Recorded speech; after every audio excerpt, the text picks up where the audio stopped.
Welcome dear students at our YouTube channel Hindi English Improver. In this video we are about to watch figure of speech for class 12 UP board. सबसे पहले number 1 पर देखते हैं simile, जिसको हिंदी में उपमा अलंकार कहा जाता है। परिभाषा है in a simile comparison is made between two different things which has at least one point in common.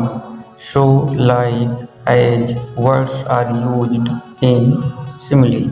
Hindi में देखते हैं उपमा अलंकार में दो भिन्न भिन्न वस्तुओं के बीच में तुलना की जाती है जिनमें कम से कम एक पॉइंट जरूर कॉमन होता है और इसमें सो लाइक और एज वर्ड्स प्रयोग किए जाते हैं।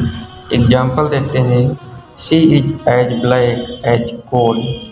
She looks like her mother. Life is like a dream. तो प्रस्तुत एग्जाम्पल में as, like और like का प्रयोग हुआ है, इसलिए यहाँ पर सिमिली है। नंबर 2 पर देखते हैं मेटाफर, जिसको हिंदी में रूपक अलंकार कहा जाता है।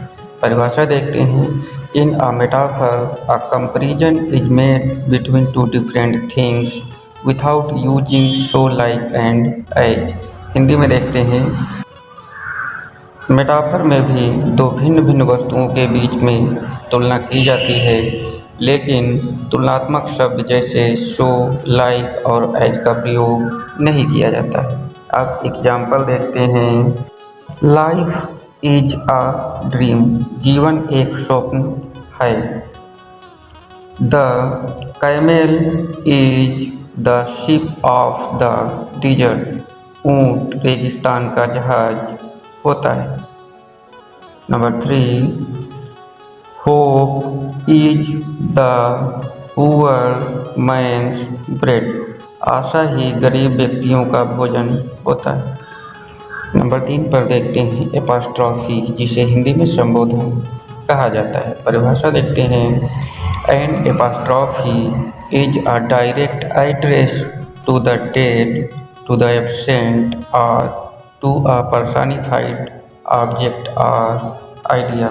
हिंदी में देखते हैं एपॉस्ट्रॉफी अर्थात संबोधन अलंकार का प्रयोग किसी भी निर्जीव अथवा मृत व्यक्ति को जीवित समझ करके उसको संबोधित किया जाता है और वे वस्तुएं विचार भी हो सकते हैं अथवा कोई वस्तु हो सकती है। और एग्जाम्पल देखते हैं, पहला एग्जाम्पल है ओ डेथ कम सून, ऐ मृत्यु जल्दी आओ। Number 2 frailty thy name is women, ऐ बकवास तुम्हारा नाम ही औरत है। Number 3 O world O life O time on whose last steps I climb, ऐ संसार ऐ जिंदगी ऐ समय जिसके अंतिम स्टेप अर्थात चरण में मैं खड़ा हुआ हूँ। और चौथे नंबर पर देखते हैं हाइपरबोल, जिसे हिंदी में अतिशयोक्ति कहा जाता है।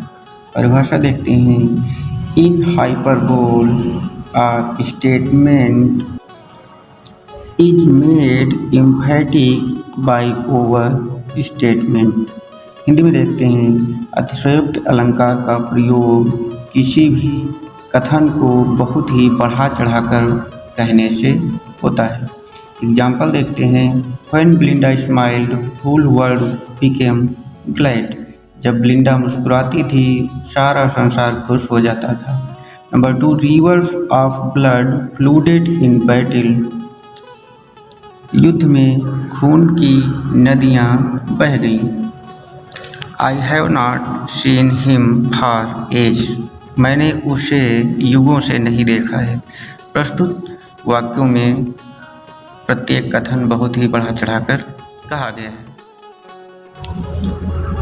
अगले नंबर पर देखते हैं नंबर 5 ऑक्सीमोरन, जिसे हिंदी में विरोधाभास कहा जाता है। अब परिभाषा देखते हैं in oxymoron two opposite thoughts are put together, अथवा it is used to join two different words are two opposite words. इसका प्रयोग दो विरोधी शब्दों को जोड़ने के लिए किया जाता है। एग्जाम्पल देखते हैं। Love is a sweet poison. प्रेम एक मीठा जहर है, और मीठा और जहर दोनों विरोधी शब्द हैं। It is an open secret. यह एक खुला रहस्य है। अब खुला और रहस्य ये दोनों विरोधी शब्द हैं। हैविंग नथिंग ही हैथ ऑल। कुछ भी ना होते हुए उसके पास सब कुछ होता है। तो प्रस्तुत सभी उदाहरणों में एक दूसरे के विरोधी बातें दर्शाई गई हैं, इसलिए यहाँ पर ऑक्सीमोरन फिगर ऑफ स्पीच का प्रयोग हुआ है। अगला देखते हैं, नंबर 6 पर आता है पर्सनिफिकेशन, जिसे हिंदी में मानवीकरण कहा जाता है। परिभाषा देखते हैं। Personification is a figure of speech which gives life to the lifeless things or makes animals human। Hindi में देखते हैं, मानवीकरण वह अलंकार होता है जिसमें निर्जीव वस्तुओं अथवा विचारों को सजीव के रूप में दर्शाया जाता है और उसे संबोधित भी किया जाता है। वहाँ पर पर्सनिफिकेशन फिगर ऑफ स्पीच होता है। एग्जाम्पल देखते हैं। Experience is the best teacher. अनुभव सबसे अच्छा अध्यापक होता है। अब यहाँ अनुभव को सजीव माना गया है। Death lays its icy hands on kings. मृत्यु अपने बर्फीले हाथ राजाओं पर भी रखती है। यहाँ पर भी मृत्यु को सजीव मानकर संबोधित किया गया है। Opportunity knocks the door but once.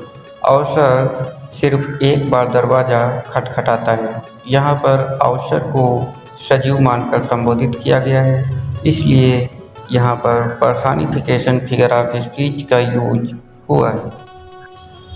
अब नंबर 7 और लास्ट देखते हैं, जो कि ओनोमाटोपोइया के नाम से जाना जाता है। हिंदी में इसको ध्वनि सूचक अलंकार कहा जाता है।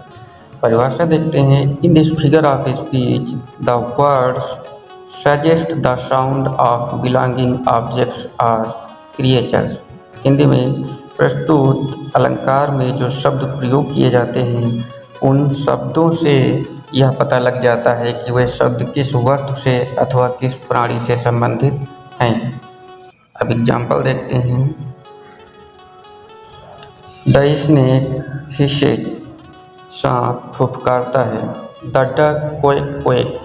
और बतख क्वेक क्वेक की आवाज़ करती है। The bee hums. मक्खियाँ भिनभिनाती हैं। तो हम्स क्वेक हिसेज जो है वो अपने संबंधित वस्तुओं अथवा क्रिएचर्स को प्रदर्शित कर रहे हैं, इसलिए यहाँ पर ओनोमाटोपोइया फिगर ऑफ स्पीच है।